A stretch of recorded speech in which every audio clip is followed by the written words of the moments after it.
You're watching Bermuda Tonight. It's Monday, February 25th, 2019. I'm Diane Brewer, and thank you for joining us. Premier David Byrd and Finance Minister Curtis Dickinson held a post-budget briefing on highlights and concerns at Cabinet Building. Mike Sharp brings us up to date.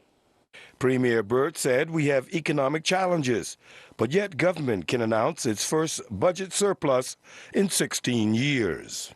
This is the first balanced budget in 16 years. Debt will fall this time for the first time since 2003. We will provide mortgage relief for Bermudian families, and we will fund our new College Promise programs that will allow students in public school who have a 3.0 GPA to receive scholarships through Bermuda College. There are increased investments in education, which is our priority, and also training to make sure that more Bermudians are ready to fill the jobs of the future.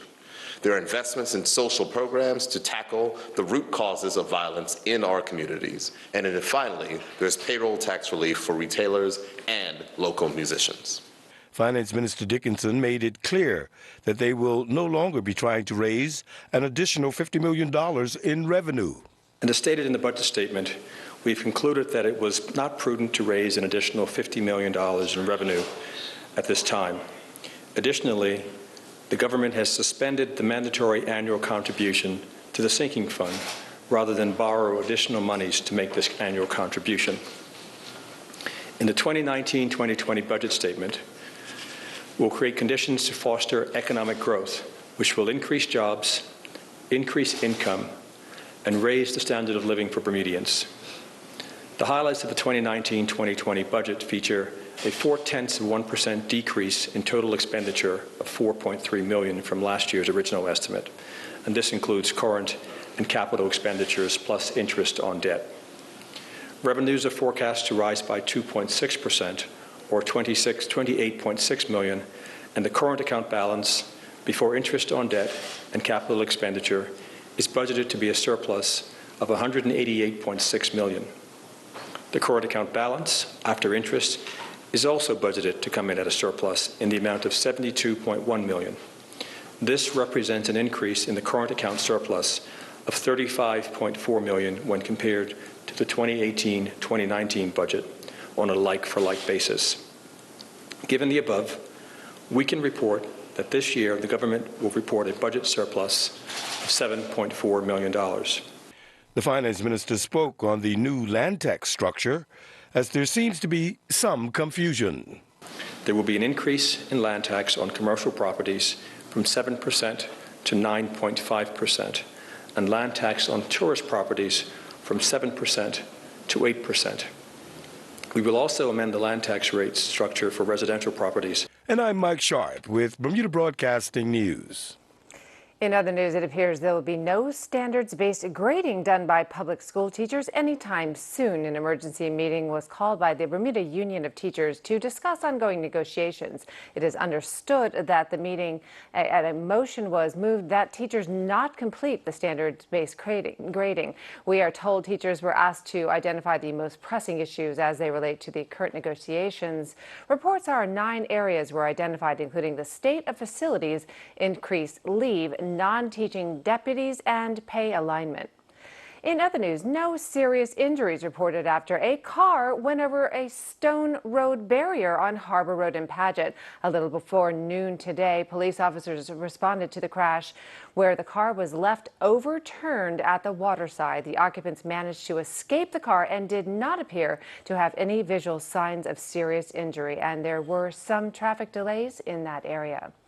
Earlier today, around 2:15 this morning, police and other emergency responders were called out to a serious single-vehicle car crash on North Shore Road in Hamilton Parish near the junction with East Point Lane. Police say it appears the car involved was being driven west along North Shore Road when it crashed into some trees and overturned. The front seat passenger, said to be a 32-year-old woman, received multiple injuries after apparently being ejected from the vehicle. She was transported to hospital by ambulance for treatment and at last check was listed in stable condition in the intensive care unit.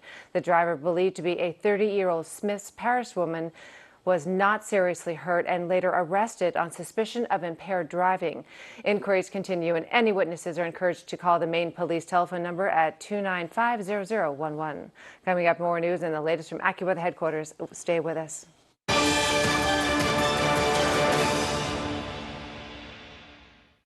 The Bermuda Olympic Association's Women in Sport Committee invites you to be the champion of your life. A banquet and expo on March 8th and 9th at the Fairmont Hamilton Princess. In celebration of International Women's Day, our illustrious banquet keynote speakers are U.S. Olympians Hazel Clark and Gerald Miles Clark, while a panel of some of Bermuda's top female athletes, past and present, will be featured at the expo. Join us in encouraging girls and women to be the champions of their lives.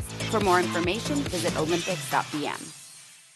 For 20 years, I was a teacher. I remember that when we drew rainbows in school, my first rainbow, I included black and brown. My students said, silver, those colors are not in a rainbow. I was ready to go on a trip. All of a sudden, I got an earache, and that kept on increasing. I was getting headaches, and I couldn't walk. They took an MRI because they thought it was a tumor in my ear.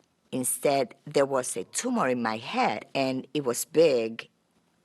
In the morning, I looked to my left side, and there was the river. And I said, what color is the water?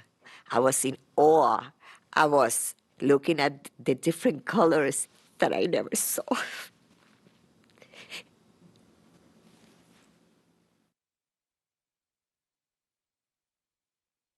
At Argus, our interest is you. Each of you. Around here, we know that when two people seem the same, they can have very different insurance needs. For their health, home, work, and future. Which is why we take the time to get to know you as an individual, so we can provide insurance coverage that fits your life. Because after all, our interest is you.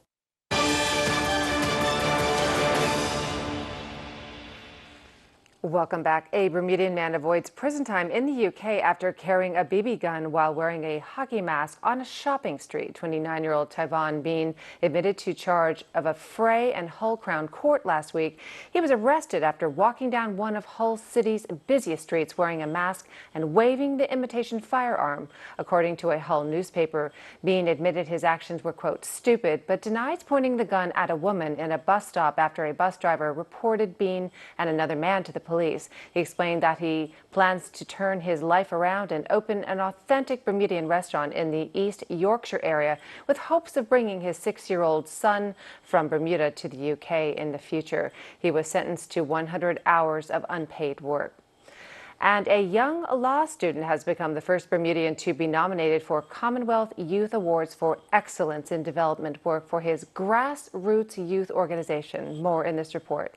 Ryan Robinson Parent Chief has been shortlisted as a regional finalist for the Caribbean and Canada out of a total of 500 nominations across 45 countries, the first Bermudian in history to be nominated. The 22-year-old law student is the founder of the Future Leaders program, started in 2017, which aims to empower young people on issues affecting them while also encouraging them to make changes. I want to thank the young people who we've had. In the past year and a half, we've had 40 young students come through the Future Leaders program, and they've all gone on to shine and do their thing. Some have started businesses, some of them have gone on to debate internationally, and I have to thank them first and foremost just for participating, because there wouldn't be any Future Leaders program without the Future Leaders. And on top of that, I want to thank the community, my family, my church, just for continuing to support.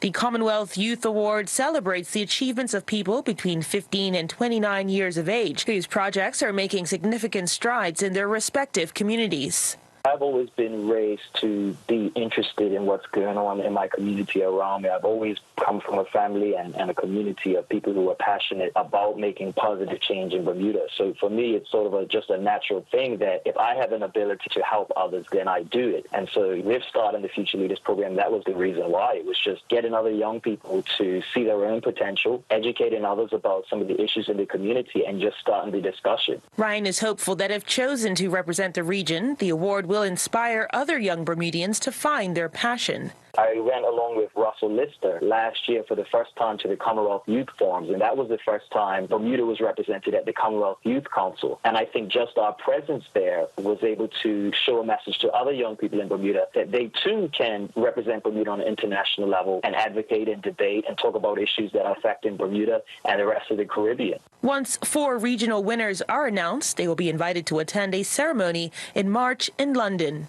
I wouldn't consider it a win for me personally, per se. I would more so appreciate just that future leaders and the young people that we've been working with would be able to see themselves on an international stage. And I would hope that, winning this award would open up more opportunities for us to collaborate internationally across the Commonwealth with the other Caribbean nations. And I would just hope that, other young people can look at what we've done at Future Leaders and say, I want to get involved, or I want to start my own program. Mr. Robinson, Parent Chief, is the founder and director of the Future Leaders program and is currently studying an LLB in law in his final year at Durham University in the UK. He is a graduate at the Berkeley Institute and alum of Bermuda Institute. In 2013, he was recognized by the government for having the best submission in the under-18 category to the SAGE Commission and is a regular contributor to Burnew's opinion column.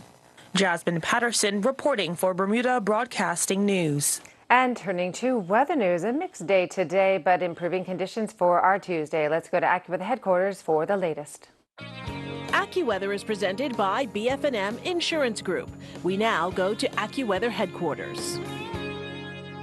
The BF&M Insurance Group is pleased to bring you tonight's AccuWeather forecast. I'm AccuWeather meteorologist Brittany Boyer. I hope you had a great weekend. The weekends always go by too fast, don't they? Well, here we are on this Monday. We've had falling temperatures at least into the evening hours and also windy conditions as well. You can expect that to be the case as we continue into this Monday evening. So here we are looking at what's going on right now in the big picture. We had a frontal boundary move through the area here, and behind that front, well, we've been getting winds coming in out of the west-northwest, and those winds have certainly been on the windy side as we do have a storm system well off the northeast coast here, so we're kind of in that tight pressure gradient, and that is where we are getting those winds that are whipping across the island. So here we have temperatures in the mid-60s right now, winds out of the west-northwest, 20 to 24 knots. The waves are right around, the water temperature, 68 degrees. The waves, not too choppy inside of the reef, 2 to 4 feet right now. But then you head outside of the reef, we're looking at waves anywhere from 11 to 15 feet. So heads up if you're here visiting and that's where you plan on going. I don't know, might be one of those times that you might want to sit things out, but if you have plans already, just know it's going to be quite choppy out there Tuesday into Wednesday. That's why we do have a small craft warning in place. So as we look at our tidal times here, we have high tide coming in just after 1:30 a.m. on Tuesday, and then our next low tide coming in just before 8:30 a.m. on Tuesday morning. So overnight tonight, we keep things on the breezy side. Tranquil weather, though, under partly cloudy skies, a low of 58 degrees. So we do get cool tonight, and then tomorrow, intervals of clouds and sunshine. Temperatures in the mid-60s, so noticeably cooler, but not quite as windy. And hey, February is coming to an end here shortly. Over the next couple of days, as we look at rain this month, we've had about over 4 inches of rain over the last 7 days, just under a half of an inch of rain. But this is pretty impressive. We're usually trying to make up for lost time. We've actually had above normal rainfall so far this year, over 11 inches of rain. And guess what? We've got some more on the way as we head into the next couple of days. So here's a look at our futurecast. Not too bad out there as we take you into your Monday night and also into your Tuesday. But that frontal boundary is going to hang up to our south. So once we get towards, say, Wednesday night and Thursday, we will have a storm system kind of developing and riding along that front, and that will be bringing us our next chance for precipitation once we head toward the later half of the week here. We'll get to that extended forecast in a second. A couple of showers in Barbados and Trinidad with temperatures in the upper 80s. And if you are going to be doing any traveling here, we do have some showers and storms in the forecast for Miami, Florida. For us here at home, we will introduce that rain into the forecast once we get toward the later half of the week. So here it is, the extended forecast. Sunny Wednesday, showers Wednesday night with steadier rain into Thursday. AccuWeather was presented by BF&M Insurance Group.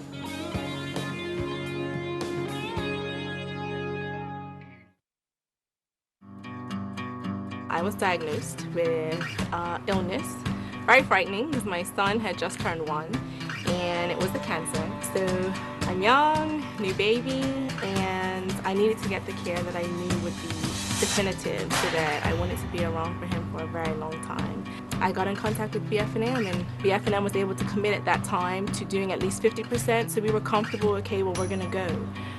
We got off the plane, actually, the day of the procedure, and on my way to the limo, my case manager called and she says, Kiana, we got it, you're covered at 100%. And I cried all the way to the office because I was just so happy.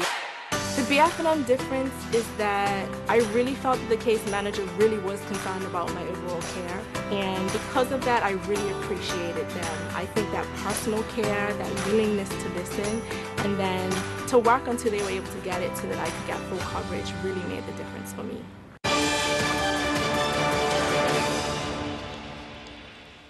And you're watching the Monday edition of Bermuda Tonight. Well, as we all know, tourism is a major driver of Bermuda's economy. And right now, let's be honest, it's a standout sector.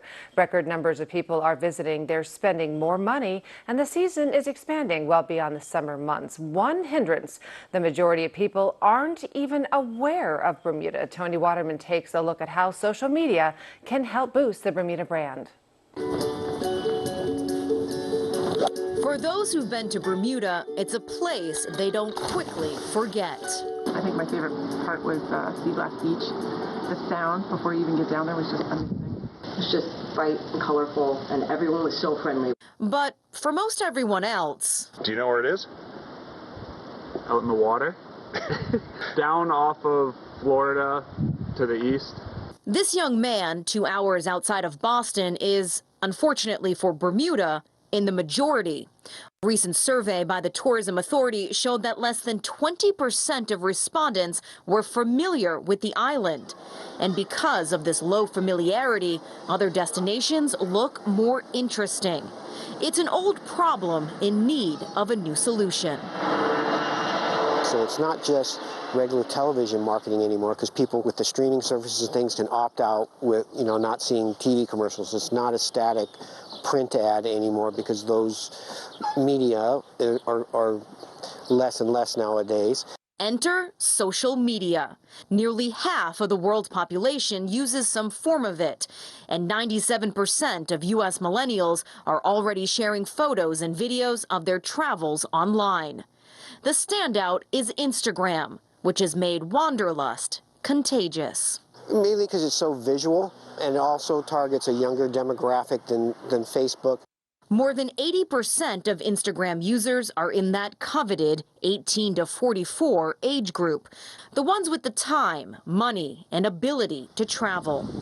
Clarence Hoffhines and his team at Cambridge Beaches Resort and Spa were early adopters. They launched the Instagram handle Bermuda 5 years ago, sparked by a conversation with a repeat guest. When he gets to Bermuda, the way he describes it, it's just like a big breath of fresh air. He drops his bags and just goes, What started as a trendy tagline has grown into a near 18,000 person following, making it one of the most followed Bermuda accounts. We've seen guests referred to, they see us on Bermuda, or they've been referred to it by another friend. It's turned out to be almost like a coffee table book. Instead of opening up a photo album of, hey, this is where we went, now guests refer people to, hey, let me show you this, and this is what Bermuda's all about, and they show them the great pictures on the Instagrams. No coffee table book could ever compete with Instagram's 1 billion users, but social media needs constant updating and interaction. Hoffhine says the goal is user-generated content, which is free and authentic. Once we were able to locate those photographers and those people that were big-time Instagrammers, then that's when we really made a big push. It must have been so difficult to get really great pictures when you're living on an island like this. Yeah, it was a little bit of a challenge. Because even if you have the most stunning product to offer, if people don't know about it, it becomes a much tougher sell. Bermuda. Thanks, Tony. I'm going to look that one up. Earl Basin will have your weekend sports roundup right after this short break. Stay tuned.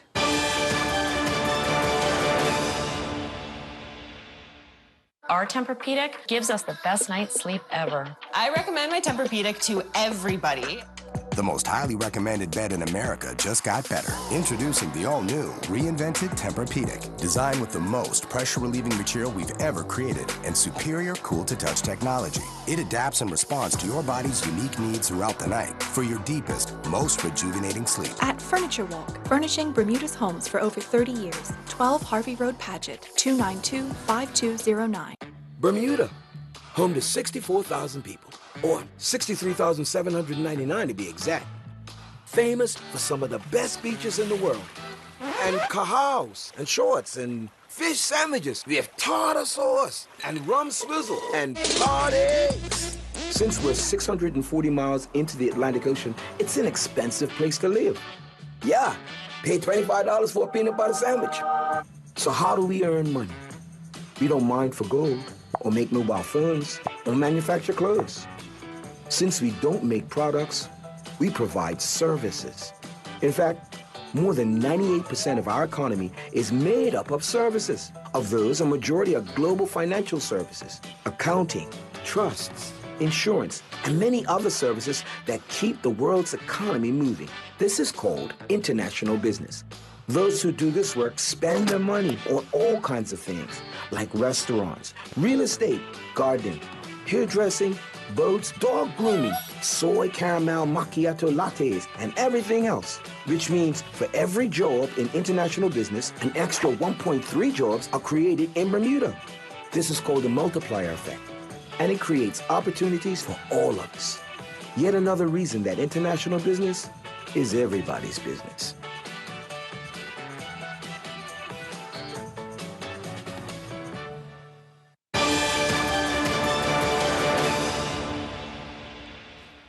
Here's Earl Basin with a recap of all the sporting activities from the weekend. With a time of 1946, Lamont Marshall ran to victory in the Al Gordon Brooklyn 4-mile race in New York over the weekend. The Bermuda National Athletic Association's Carifta Games qualifiers increased by 2 as Zakeisha Parsons and Sonaray Morris both met the standard for the under-17 girls 200-meter dash at the National Sports Center. With the qualification time of 26 seconds flat, Parsons crossed the line in a time of 25:58, while Morris clocked 25:93. Grant Rivers was crowned the men's heptathlon Atlantic Coast Conference champion. The North Carolina State Red Shirt senior won the event with a score of 5,177 points. He would also set a new Bermuda indoor shot put record with a toss of 12.45 meters or 40 feet, 10.25 inches. Janai Parent-Chief helped Texas Tech repeat as Big 12 indoor track and field champions. Parent-Chief made 2 appearances on the podium as he broke the Bermuda indoor high jump record as well. Parent-Chief finished second competing in the men's triple jump with a top leap of 16.75 meters or 54 feet, 11.5 inches. Parent-Chief had more in the tank too as he went on to win his second silver medal competing in the high jump. He would go on to break the Bermuda indoor record with a leap of 2.28 meters or 7 feet, 5.75 inches. It was bound to happen as the Bermuda Harness Pony racing season was drawing to an end this weekend as Candice Martins in the bike of Google Me broke the track and mare record crossing the line in a time of 1:01.1. During the final day of racing, Martins and Google Me had a combined time of 2:05.3 to win the Champions of Champions. Cherokee's Ironman and Dorico Clark finished second in a time of 2:05.8, while Simsfield Hard Times and Dylan De Silva finished third in 2:06.2. Kaiwan Waldron in the bike of Real Patrol rounded out the top 4 with a time of 2:07.2. Jillian Teixeira and Tyler Lopes continued competing in the Centaur Park MEO Cup Finals in Belgium, competing in the 1.20 meter in 2 phases special class. Teixeira and Chakola finished 16th. The pair clocked a clear first phase time of 39:38, and then they would clock a clear second phase time of 31:48. Teixeira and Maya finished 27th, competing in the 1.30 meter Table A on time class. They would clock a clear round time of 65:15. Lopes and Hamlet finished 71st, clocking a time of 63:31, but they had 8 penalty fault points. Teixeira and Chara finished 34th, competing in the 1.00 meter Table A on time class, clocking a time of 76:33, but they also had 5 penalty fault points. The Skyport Magic Mile took place at the National Sports Center on Saturday. Chase Donovan ran to victory in the 10 to 11-year-old boys race with a time of 8:10.06. Diane Grant was second in a time of 8:14.05, and Callum McLaren was third in a time of 8:44.51. In the 10 to 11-year-old girls race, it saw Legend Stevenson cross the line first in a time of 8:38.52. Jada Grant was second in 9:03.33, and Sanaya Cumberbatch was third in a time of 9:06.97. After putting themselves in the driver's seat in their Kookaburra Sports A1 Premier Grade Round 9 match against Port District Cricket Club at the Walkerville Cricket Club on day one, Kamal Leverock and his Walkerville Cricket Club teammates would win the match on the first inning. Walkerville bowled Port District out for 135 on day one. Walkerville would reply, scoring 267, winning on a first inning score of 132. In the Walkerville inning, Leverock would score 15 off of 11 deliveries, hitting a 6 in his 24-minute stay at the crease. The Phoenix Heat were crowned the inaugural Bermuda Netball Association Fast 5 tournament champions, with action taking place at the Bernard Park on Saturday evening. In the semifinals saw two good battles. The Phoenix Heat would defeat the Storm Thunder 26-15, while the match between the North Village Lady Rams and Storm Lightning needed extra time, with the Lady Rams advancing to the finals, winning 39-38. In the final, the Phoenix Heat would avenge an earlier loss to the North Village Lady Rams by defeating them 33-12. I'm Earl Basden with Bermuda Broadcasting Sports.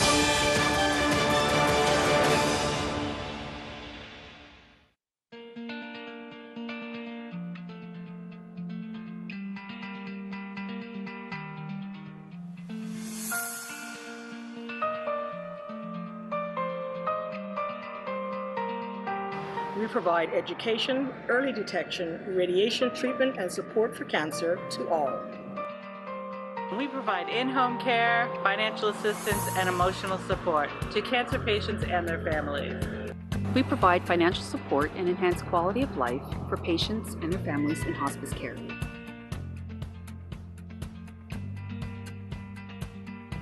We will. We will. We will.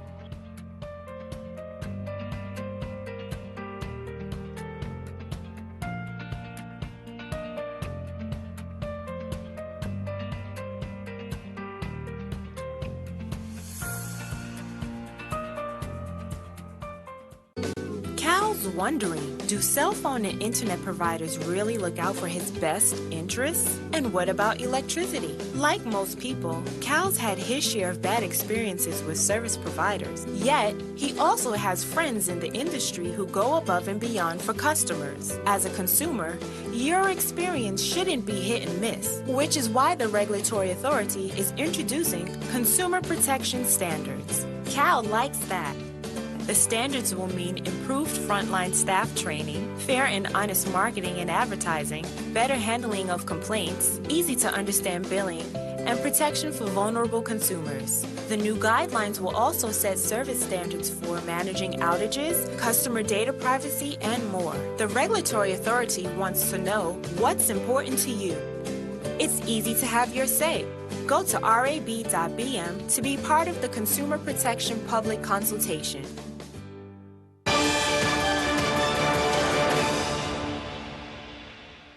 And a programming note now. Tonight's Let's Talk with Gary Moreno will focus on the budget. Gary's guest is the Minister of Finance, Curtis Dickinson, who'll be asked how tax adjustments and spending priorities will affect the average citizen.